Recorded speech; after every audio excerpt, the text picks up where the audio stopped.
centenária ponte de ferro liga duas das mais antigas cidades do Brasil. São Félix de um lado, Cachoeira do outro. Aqui, o mar se mistura com as águas doces do Paraguaçu. É como se o rio fosse um braço da Baía de Todos os Santos. Por este corredor marítimo, passava grande parte da produção agrícola do interior. O Porto de Cachoeira era a conexão que encurtava o caminho entre o sertão e a capital baiana. Tudo aquilo que era produzido no sertão baiano, ervas, couro, farinha, tabaco e outros produtos que eram produzidos, inclusive o ouro produzido nas Minas Gerais, eram trazidos também por meio de tropeiros para Cachoeira e daqui seguia por embarcações para o Porto de Salvador. Aqui era uma zona de efervescência cultural. A própria configuração arquitetônica da cidade diz que ela era uma cidade rica. Tão rica que foi tombada pelo patrimônio histórico. Ganhou o título de Monumento Nacional. Mas nem por isso a cidade conserva uma vida de fartura. Até metade do século XX, Cachoeira era uma das cidades mais prósperas do interior do Nordeste. Atraía comerciantes de todo o Brasil e os barões da agroindústria daquele tempo. Essas ruas, de sobrados e casarões, foram construídas com o dinheiro da produção de açúcar e mão de obra de negros escravizados. Esta região do recôncavo baiano foi uma das pioneiras no Brasil na compra de negros africanos para trabalhos forçados. Estamos a caminho de um engenho que era um dos maiores da Bahia. De barco, 1 hora de viagem partindo de Cachoeira. O engenho Vitória se destacava na produção de açúcar até 1950. Hoje é um casarão em ruínas, nas margens do Paraguaçu. E quando desembarcamos, logo descobrimos que aqui dentro nada lembra os tempos de riqueza. Tudo aqui no meio do mato, abandonado.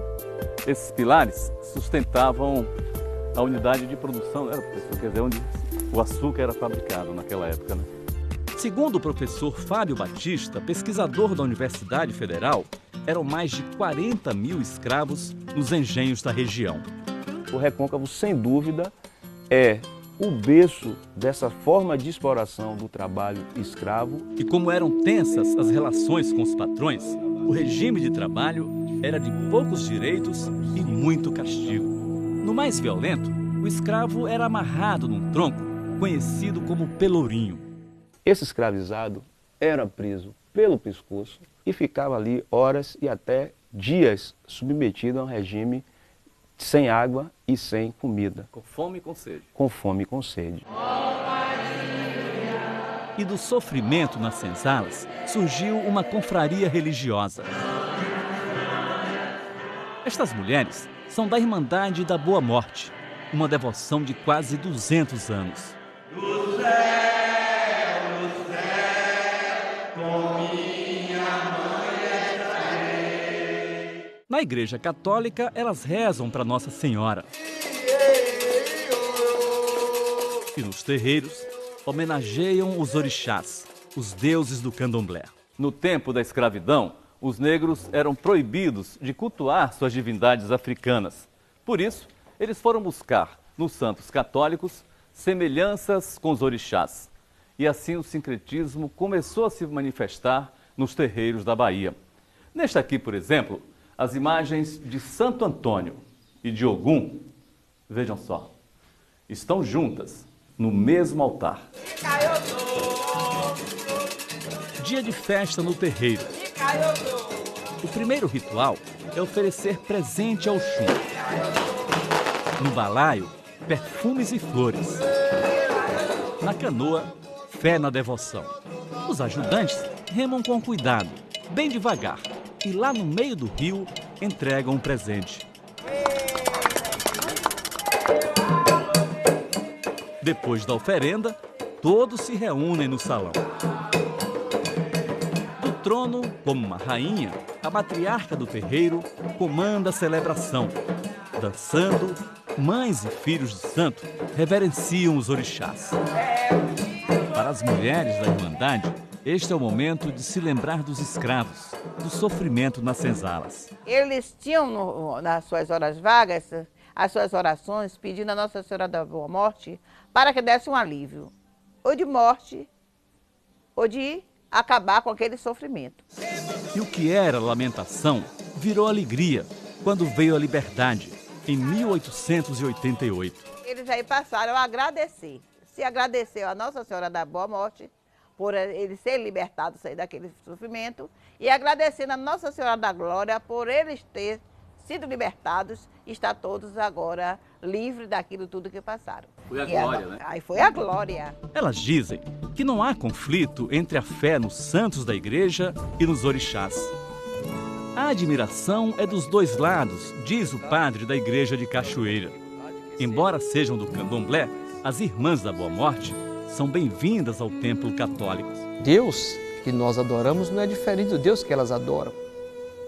Por isso é importante que estejamos atentos para acolher sempre aqueles que nos procuram. E não poderia ser diferente com as irmãs da Boa Morte. E é na Igreja Católica que a Irmandade faz uma das festas mais tradicionais do candomblé. A procissão percorre as ruas de Cachoeira com a imagem de Nossa Senhora. É assim que todo ano as mulheres da Boa Morte agradecem a libertação dos escravos.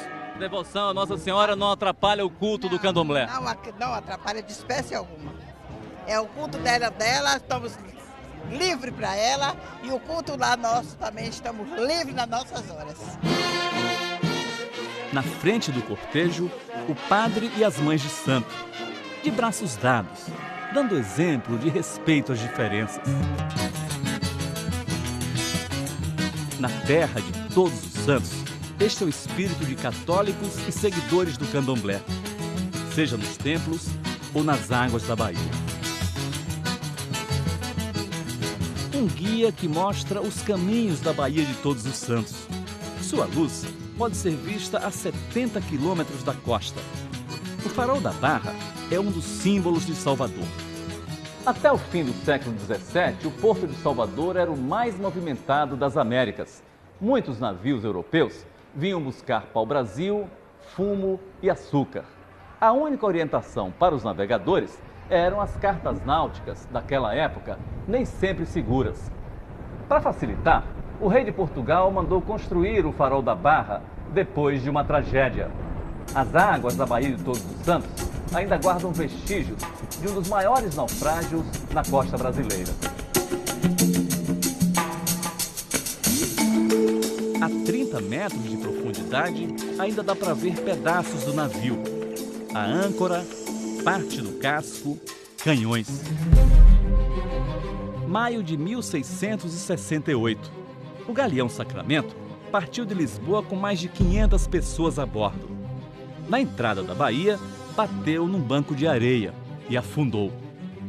Apesar da boca da Bahia ser imensa, mas a passagem era estreita. E aí é onde causou o acidente. E aí ele não escapou do banco de areia? Não escapou do banco de areia, que esse banco de areia é extremamente raso, e ele começa a naufragar às 7 da noite e termina às 11 da noite, certamente com a maré levando ele, porque ele foi encontrado distante do banco de areia.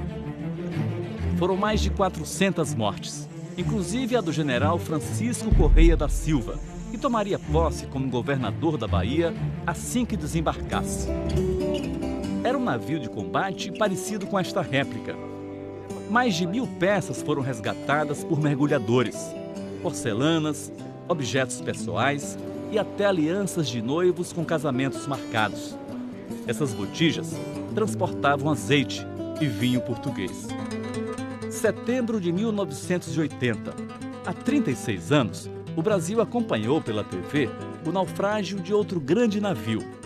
Na época, Sérgio Chapelin deu a notícia no Jornal Nacional. O navio grego Cavo Artemide está afundando perto de Salvador.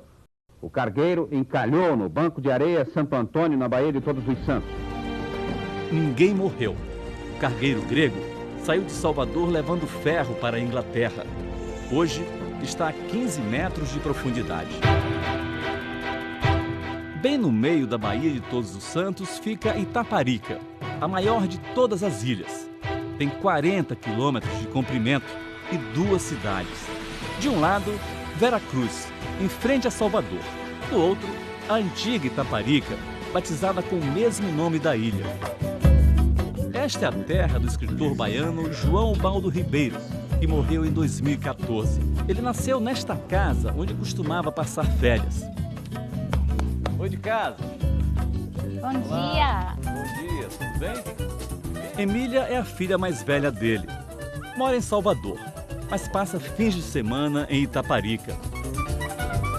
A casa passou por uma reforma sem alteração da arquitetura original. Ele nasceu aqui, Zé, nessa cama. Ah, é? É, e foi um parto difícil. Quantos conselhos ela ouviu do pai? O que você tem aqui, ninguém tira de você. Então, estude sempre, leia sempre, né? Que o conhecimento é o que leva a gente para frente. A sombra da mangueira era o lugar que ele mais gostava da casa. Aqui ele escrevia, cochilava. Itaparica era a grande fonte de inspiração de meu pai. Você conheceu os personagens? Conheci, claro. Seu pai... Claro, e criou? Muitos ainda existem, né? Muitos estão entre nós, graças a Deus. Um desses personagens era seu Antônio, o Toninho, um dos melhores amigos de João Baldo aqui na ilha. O que mais me admirava nele, me cativava, era a simplicidade, porque uma figura como João Baldo, um acadêmico, entendeu? Um imortal, a saudade bate duro. Festa, alegria. O que mais poderia traduzir o espírito baiano? Só o orgulho de ter o mar da Bahia como identidade. O mar que transborda bondade e beleza, protegido por todos os santos.